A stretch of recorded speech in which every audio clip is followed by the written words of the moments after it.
মুসলমান ইমানদার, একটা চুরের ভিতরে যদি আল্লাহর ভয় থাকতো সে চুরি করতো না। একজন ডাকাতের ভিতরে যদি আল্লাহর ভয় থাকতো সে ডাকাতি করতো না। একজন জিনাকুরের ভিতরে যদি আল্লাহর ভয় থাকতো সে জিনা করতো না।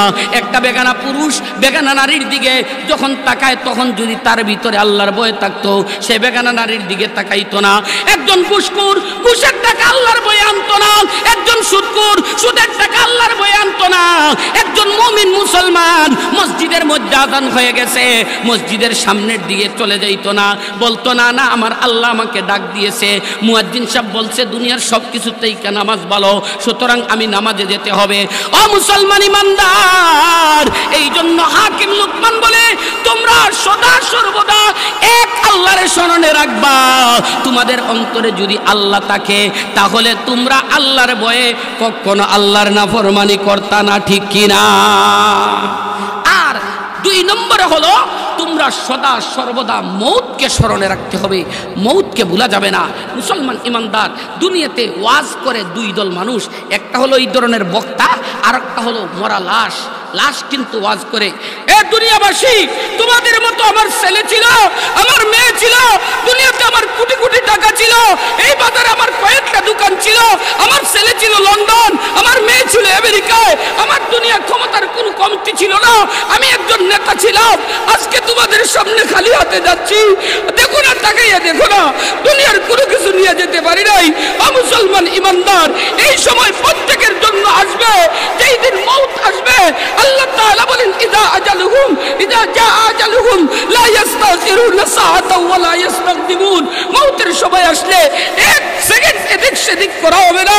ওই সময় মালাকুল মউত আজরাইল তোমার সামনে দাঁড়াইবে, বলবে আখরিজু আনফুসাকুম, তোর রূহটা বাহির করে দে। পাপিষ্ঠ নাফরমানের রূহ বাহির হবে না।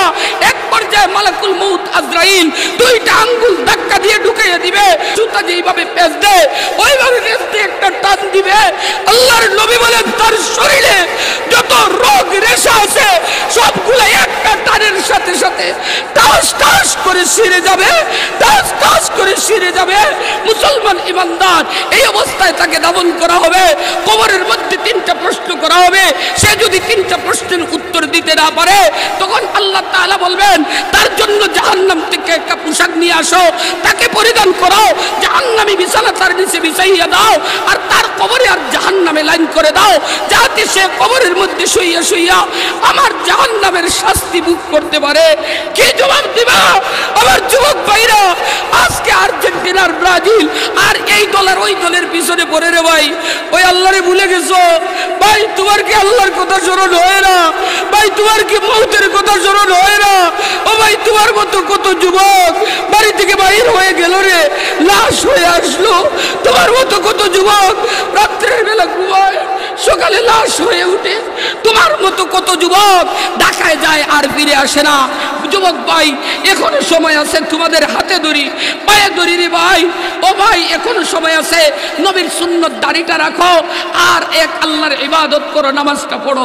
ও ভাই, দুনিয়া থেকে সবাই চলে যেতে হবে, কেউ থাকতে পারবে না ভাই। দুনিয়ার মধ্যে আর নাফরমানি করিস না, তোর হাতে ধরি পায়ে ধরি। মুরব্বী বাবারা, কোন সময় না জানি মালাকুল মউত আজরাইল আসবে, আফসোস করা ছাড়া আর কিছুই থাকবে না। সুতরাং সময় থাকতে সময়কে কাজে লাগাইতে হবে, ঠিক না?